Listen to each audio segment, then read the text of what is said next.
Hello, my dear students of class 11, both English and Bengali medium. Today I am discussing a prose from your textbook. The name of the prose is The Place of Art in Education by Nandalal Bose. তো টেক্সটে যাওয়ার আগে আমাদের Nandalal Bose writer of the pros or text তার সম্বন্ধে আমাদের কিছু জানতে হবে। প্রথমেই বলি যে Nandalal Bose was one of modern India's most important artist. Modern India's most important artist, first of all, and played a leading role in the renaissance of art in India. Very important role in the renaissance of art in India.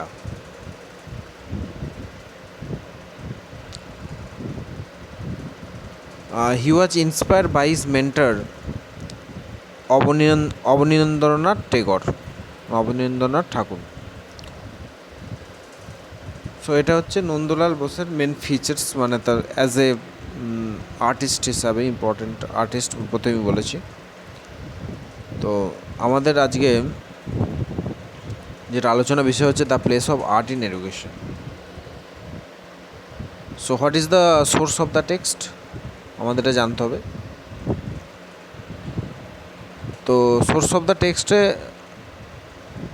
বলে রাখি যে the article became a part of the small book শিল্প কথা or Speaking of Art, first published in Bengali in 1944.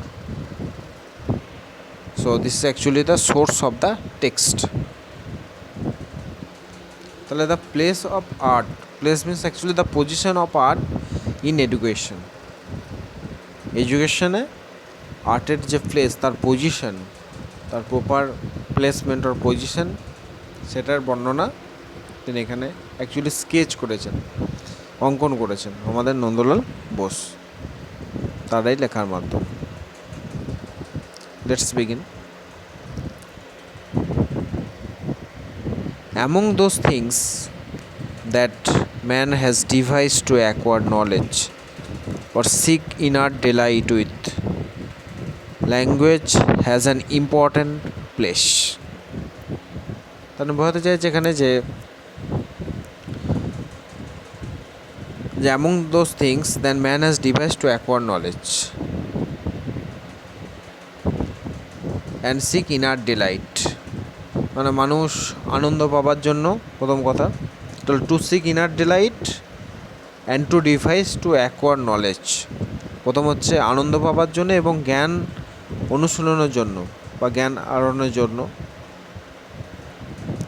যে যত রকমের উপায় উদ্ভাবন করেছে। Among those things that man has devised, মানে যত বিভিন্ন ধরনের যে নিয়ম নীতি যেগুলো উদ্ভাবন করেছে, তার মধ্যে কী করছে, language has an important place, তার মধ্যে ভাষা একটি প্রধান স্থান অধিকার করেছে। মানে ল্যাঙ্গুয়েজের প্লেস, মানে language has an important, is very vital place. Language has acquired a very vital place. Okay, তাহলে এখানে দুটো থিং আমাদের মনে রাখতে হবে যে মানুষ কী করছে আনন্দ পাওয়ার জন্য। প্রথম হচ্ছে seeking inner delight and acquiring knowledge. First thing inner delight or acquiring knowledge and then inner delight. তো তাদের মধ্যে যে language has an important place, vital place, যে ভাষা একটা প্রধান স্থান অধিকার করে আছে। মানে এখানে তিনি হি actually puts much more emphasis on language. It is the vehicle for literature, science and philosophy. তাহলে সাহিত্য, বিজ্ঞান এবং দর্শন মানে প্রভৃতির যে বাহক বলা যেতে পারে বা ভেহিকেল, মানে প্রভৃতির যে চর্চা চলছে সেটাকে ভাষা কি যেন বহন করে, মানে it is the vehicle for মানে এটা ভেহিকেল ফর কার জন্য? লিটারেচার, সাহিত্য, সায়েন্স, বিজ্ঞান অ্যান্ড ফিলোসফি। মানে ইট acts as a vehicle. So it is the vehicle for literature, science and philosophy. Three things. First thing literature, second science and third is philosophy. Literature certainly provides man inner delight. তাহলে একে একে বর্ণনা করছে দেখো যে literature মানুষকে কী দেয়? সাহিত্য মানুষকে আনন্দ দেয়, তাই তো? Literature certainly provides man inner delight, মানে আন্তরিক যে আনন্দ সেটা আনন্দ দেয় কে? Literature. But is field of expression is limited, কিন্তু তার মানে প্রকাশের যে ক্ষেত্র সেটা কিন্তু একদম সীমায়িত, মানে একদম লিমিটেড। তার প্রকাশের ক্ষেত্রটা হচ্ছে একদম লিমিটেড, মানে সীমায়িত। মানে আমরা খুব গ্র্যান্ড স্কেলে সেটাকে আমরা কিন্তু এক্সপ্রেস বা এক্সপোজ করতে পারি না। The field of expression is limited. Art, music, dance and the like make up for this.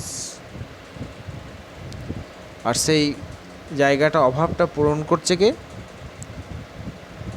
সঙ্গীত, নৃত্য এবং অন্যান্য শিল্পকলা।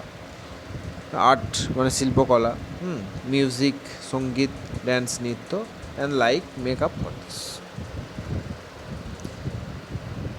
They have their own specialties of expression as literature has its. মানে সাহিত্যে যেরকম একটা নির্দিষ্ট একটা প্রকাশভঙ্গি আছে, মানে একটা নির্দিষ্টভাবে যেমন সাহিত্য যেমন নিজেকে এক্সপোজ করে, প্রকাশ হয়, তেমনি এই they have their own specialities of expression, তাদেরও নির্দিষ্ট একটা তেমনি যে এই শিল্পকলা তারও একটা নির্দিষ্ট একটা সঙ্গীত বা নৃত্যের মানে একটা নির্দিষ্ট একটা they have their own specialities of expression, তাদের নির্দিষ্ট স্পেশালিটি আছে, বিশেষত্ব আছে এক্সপ্রেশন করার ক্ষেত্রে। মানে লিটারেচার যেরকম আছে তাদেরও শিল্পকলার যেটা বলছে সেটারও কিন্তু একটা নির্দিষ্ট একটা স্পেশালিটি আছে এক্সপ্রেস করার। বোঝা গেছে? So they have their own specialities of expression as literature has. মানে সাহিত্যের মতো তাদের একটা নির্দিষ্ট একটা স্পেশালিটি বিশেষত্ব আছে এক্সপ্রেশন করার। Man apprehends the world with his mind and senses. তাহলে মানুষ যে অ্যাপ্রিহেন্স মানে এখানে হচ্ছে to become conscious of or to perceive, মানে বোঝা, আন্ডারস্ট্যান্ড, পারসিভ করা, বুঝতে পারা। দ্য ওয়ার্ল্ড, এই জগৎটাকে বুঝছে তার কি মাইন্ডের মাধ্যমে, তার মনের মাধ্যমে এবং সেন্সেস এবং তার ইন্দ্রিয়র মাধ্যমে। তাহলে মানুষ এই জগৎটাকে বসে কার মাধ্যমে? মনের মাধ্যমে এবং তার সেন্সেস মানে যে ইন্দ্রিয়র মাধ্যমে। And derives aesthetic delight and communicates this to others, এবং ডিরাইভস করে কি? এবং সেখান থেকে নেয় অ্যাস্থেটিক ডিলাইটস। তাহলে দেখো এখানে হচ্ছে সে ডিরাইভস করছে, derives aesthetic delight and communicates this to others. তাহলে মানুষ ইন্দ্রিয় দিয়ে, মন দিয়ে যে বহির্জগতের সকল বস্তুর তাদের যে একটা তত্ত্ববোধ বা রসবোধ করে, এবং কী হয় যে কমিউনিকেটস দিস টু আদার, এবং একে অপরের সঙ্গে শিল্পে তা এক অপরের কাছে প্রকাশ করে। ঠিক আছে? তাহলে মানুষের জগৎটাকে বোঝে তার মাইন্ড ও সেন্সের মাধ্যমে, ডিরাইভস করে অ্যাস্থেটিক ডিলাইটস, এবং সেটা অ্যাস্থেটিক ডিলাইটসটা কী করে? যে কমিউনিকেটস দিস টু আদার্স, তা অপরের কাছে প্রকাশ করে বা অপরের মাধ্যমে একটা কমিউনিকেট করার সৃষ্টি করে। Education in arts heightens man's knowledge and aesthetic experience and trains him in various modes of expression. সেমলি একইভাবে শিক্ষার ক্ষেত্রে কি আমরা দেখি যে education in arts heightens man's knowledge, মানে মানুষের যে শিক্ষার ক্ষেত্রে যে মানুষের যে জ্ঞান সেটা কিন্তু হাইটেন্স করে দেয়, সেরকম বাড়িয়ে দেয়। তাহলে এডুকেশন ইন আর্টস মানে শিল্পকলার মানুষের যে এডুকেশন মানে মানুষ যে শিক্ষার ক্ষেত্রে যে শিল্পের যে চর্চা মানুষ করে সেটা যেন মানুষের নলেজটাকে আরও বাড়িয়ে দেয় না, অ্যাস্থেটিক এক্সপিরিয়েন্স, এবং সেখানে তথ্যবোধ বা রসবোধ যেটা আছে সেটাকেও বাড়িয়ে দেয়। And aesthetic experience and trains him in various modes of expression. এবং ট্রেন মানে তাকে শেখায় in various modes of expression. হ্যাঁ, মানে শিল্পের যে বিভিন্ন প্রকার যে প্রকাশভঙ্গি আয়ত্ত করে মানুষ, সেটাকেও শেখায়। ট্রেন্ডস তাকে মানে ট্রেনিং দেয়, হ্যাঁ, শেখায়, ঠিক আছে।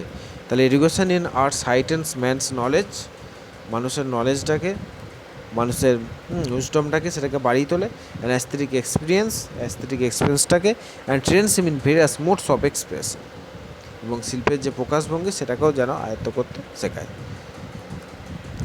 This education in art, music, dance can not be achieved.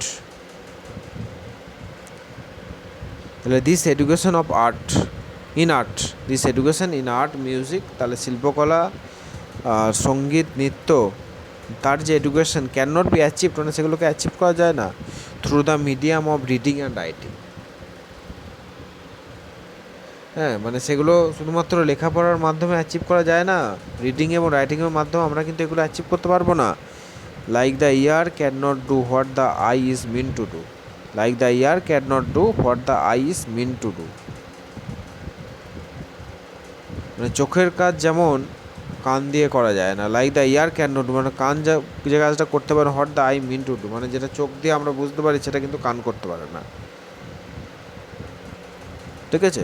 মানে এখানে বলতে চাইছেন যে আমাদের মানে যে কাজটা বা যে এডুকেশনটা নেওয়ার জন্য যেটা পারফেক্ট, সেটাই মানে ইউজ করতে হবে। আমরা কিন্তু মানে রিডিং ও রাইটিংয়ের মাধ্যমে আমরা কিন্তু আর্ট, মিউজিক, ড্যান্স এগুলো কিন্তু মানে খুব একটা আয়ত্ত করতে পারবো না, সেগুলো সম্ভব নয়। সেটার উদাহরণ দিলেন যে like the ear cannot do what the eye is mean to do, মানে চোখের কাজ যেমন কানের দ্বারা দিয়ে হয় না, হ্যাঁ, বা কান কিন্তু যা করে সেটা কিন্তু মানে চোখ যেটা মানে বোঝাতে চাইছে, যেটা বোঝাতে চাইছে, সেটা কিন্তু কান কিন্তু সেই কাজটা করতে পারে না। বুঝা গেছে? তাহলে ফার্স্ট প্যারাগ্রাফটা হলো। ওকে, দ্যাটস অল। আশা করছি বুঝতে পেরেছো। Thank you.